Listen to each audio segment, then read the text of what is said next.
گروهی از ساکنان شهر دوشنبه ادعا دارند که فرزندانشان هنگام آبازی در ҳавз در ناحیه رودکی مورد لطوکوب ساکنان محلی قرار گرفتند.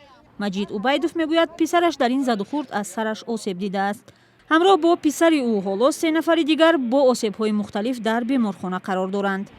دنیای شکستگی ملل تدریجی سر 3-4 جای حالتی که با کندا که میزنن بگیم با کندا میزنن بعد بچه‌ها دستشان خل میکنه کندا در اینجا دست بچه‌ها میزنن کندا که میگردن. با گفته والدان ساکنان منطقه نزد ҳавзи آبازی از آن ناراضی بودند که جوانان با لباس تک‌پوش به محل اهالی نشین حاضر شدند. تاش نموندیم تا میریم تربوز میخریم تای ترسیک بوده که مردم تا چی پتای ترسیک میشدن جنگ بچه با بخشش پرسیده همه کسا زدیان اوایش گرفتن ایور 3 کس موندن 3 کس زدیان. زنازنی جوانان با ساکنان محلی بعد از ظهر 10 ایول در محله دریاآباد ناحیه رودکی صورت گرفته است. گروه جوانان برای استراحت و آبازی نزد همین ҳавз آمدند و طور شاهدان میگویند آنها با لباس تک‌پوش برای خریدن تربوز وارد محله شدند. زد و خورد اصلی هم حدوداً 1 کیلومتر دورتر از جای آبازی صورت گرفته است. ساکنان جماعت چیمتپه ناحیه رودکی میگویند جوانان بعد بحث کوتاه با یک ساکن محله از آنجا اول رفتند. اما پس از 20 دقیقه دوباره با چند ماشین آمده به آنها حمله کردند.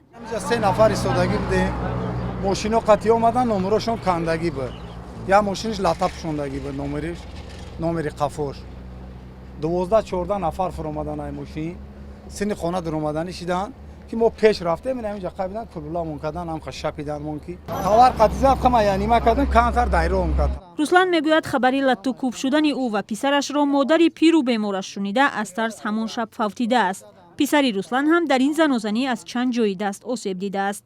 با او سگره خودم با توار زد رفت مایدمش توار روشن دست میگیرم با توار زد دستم دارش میب شده است. ساکنان ده میگویند چوب و تبر را جوانان حمله‌گر هنگام زنازنی از خانه یک ساکن محله گرفتند.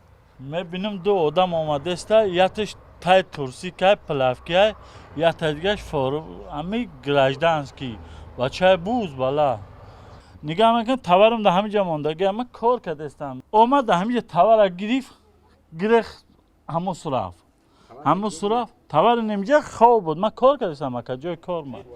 با گفته ساکنان محله آنها بعد آنکه مورد لطوکوب جوانان ناشناس قرار گرفتند زود به پلیس خبر دادند.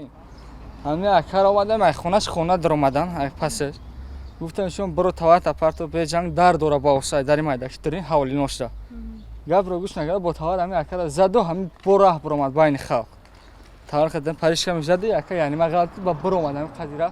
در نوارهایی که دوربین‌های مغازه‌های محله ثبت کردند دیده می‌شود که جوانان با لباس تک‌پوش ماشین‌های خود را با سرعت تیز می‌رانند.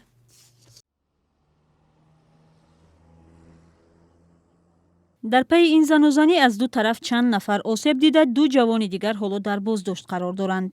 در بیمارخانه استقلال که حالا 4 جوان آنجا بستری است و ما گفتند همه آنها آسیب سبک گرفتند. پلیس منطقه تحقیق حادثه را شروع کرده تا انجام تفتیش از شرح آن خودداری میکند. بر اساس حساب‌های رسمی تنها در 1 سال گذشته در شهر دوشنبه 14 مونوقیشای گروهی جوانان ثبت شده است که در آن کارد استفاده بردند.